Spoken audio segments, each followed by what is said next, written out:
जाएगा, but overall अगर आप स्कीम्स कोट करना चाहते हो, जितनी करंट अफेयर्स की स्कीम है उतनों को ही कोट करना। हाँ, इनके बारे में आप एक एक लाइन में जरूर लिख सकते हैं।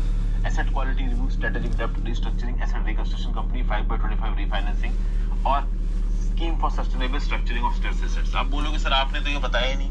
देखिए, करंट अफेयर्स के साथ इस प्रकार की स्कीमों के नाम भी अक्सर का न्यूज में आते हैं।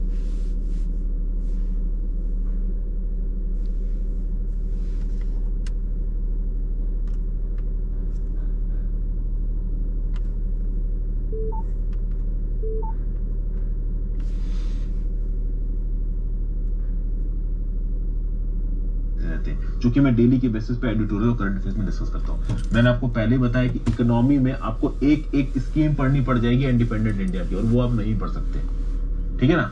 चाहे वो एग्रीकल्चर के सेक्टर की हो, चाहे वो रियल एस्टेट की सेक्टर की हो, चाहे वो आपकी इक्विटी मार्केट की हो, चाहे वो इंसॉल्वेंसी की हो, चाहे वो बैंकिंग सेक्टर की हो।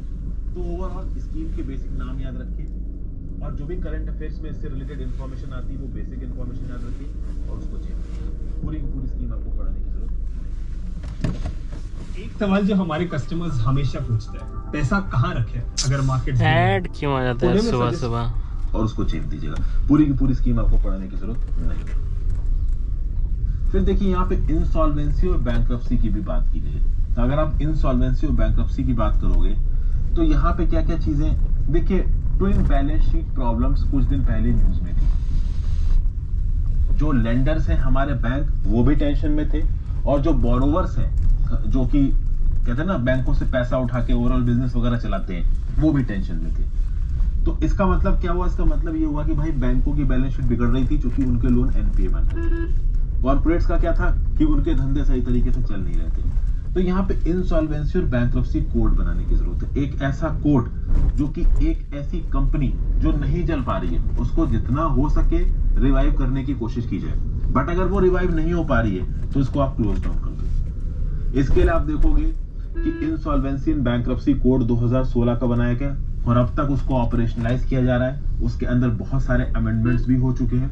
अगर आप इसकी परफॉर्मेंस को देखोगे तो इंसॉल्वेंसी और बैंक्रप्सी कोड ने पिछले 3 से 4 सालों में अपना इफेक्ट दिखाना शुरू कर दिया है।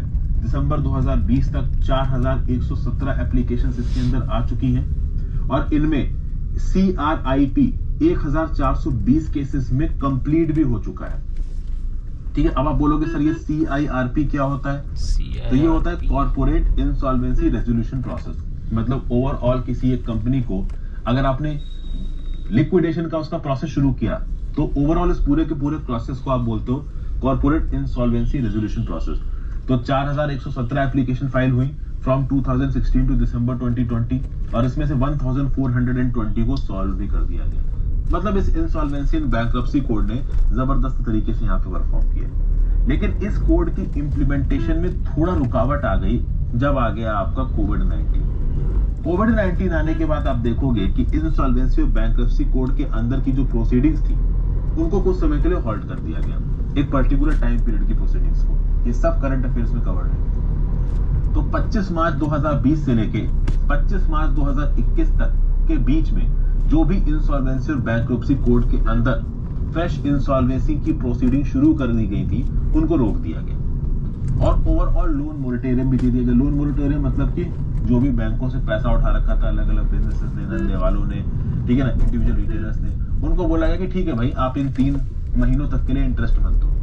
लेकिन 3 महीने तक के लिए इंटरेस्ट पे मोरेटोरियम दिया, बट उसके बाद इंटरेस्ट पे इंटरेस्ट देना है कि नहीं देना है, बाद में देना है कि नहीं देना, उसके लिए बड़ा लंबा लीगल टसल चला था। सुप्रीम कोर्ट ने भी कई बार सेंट्रल गवर्नमेंट को डांट लगाई। फिर ओवरऑल यहाँ पे विलफुल डिफॉल्टर के कंसेप्ट की बात की गई है। कौन होता है विलफुल डिफॉल्टर? तो ऐसे लोग या फिर ऐसी एंटिटीज जो कि काबिल है कि भाई ओवरऑल वो पैसा वापस कर सकते हैं बट वो जबरदस्ती पैसा वापस नहीं करते, तो इनको बोला जाता है wilful defaulters. A financially capable person to repay and yet does not so.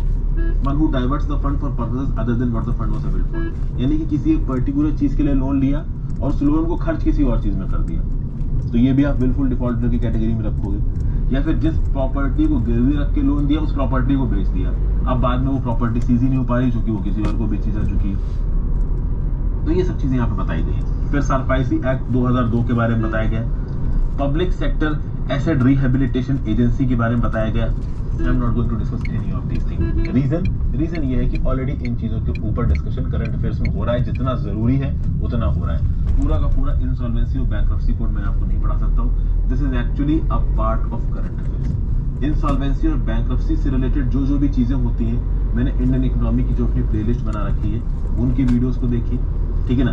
जो भी मैं डेली के करंट अफेयर्स और एडिटोरियल बनाता हूँ उसको देखिए, वहां पे इंसॉल्वेंसी और बैंक्रप्सी आपको पूरी तरीके से समझ में आ जाएगी।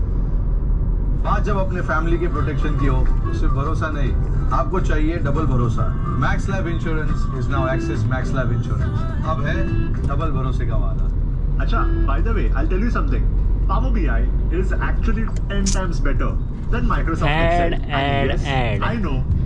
दुनिया भर का ऐड। फिर इंसॉल्वेंसी और बैंक्रप्सी कोड से रिलेटेड कुछ ट्राइब्यूनल्स भी हैं, जैसे कि डेप्ट रिकवरी ट्राइब्यूनल। हालांकि डेप्ट रिकवरी ट्राइब्यूनल पहले से ही काम कर रहा था, लेकिन डेप्ट रिकवरी ट्राइब्यूनल को इंसॉल्वेंसी और बैंक्रप्सी कोड 2016 के अंदर काम दिया गया है। नेशनल कंपनी लॉ ट्राइब्यूनल को काम दिया गया है। तो एक है NCLT, national company law tribunal, company से रिलेटेड इंसॉल्वेंसी को देखता है। डेप्ट रिकवरी ट्राइब्यूनल इंडिविजुअल, पार्टनरशिप या प्रोप्राइटरी फर्म से रिलेटेड इंसॉल्वेंसी प्रोसीडिंग्स को देखता है। डेप्ट रिकवरी ट्राइब्यूनल के अगेंस्ट अगर आपको अपील फाइल करनी है तो आपको डेप्ट रिकवरी अपीलेट ट्राइब्यूनल में जाना पड़ेगा।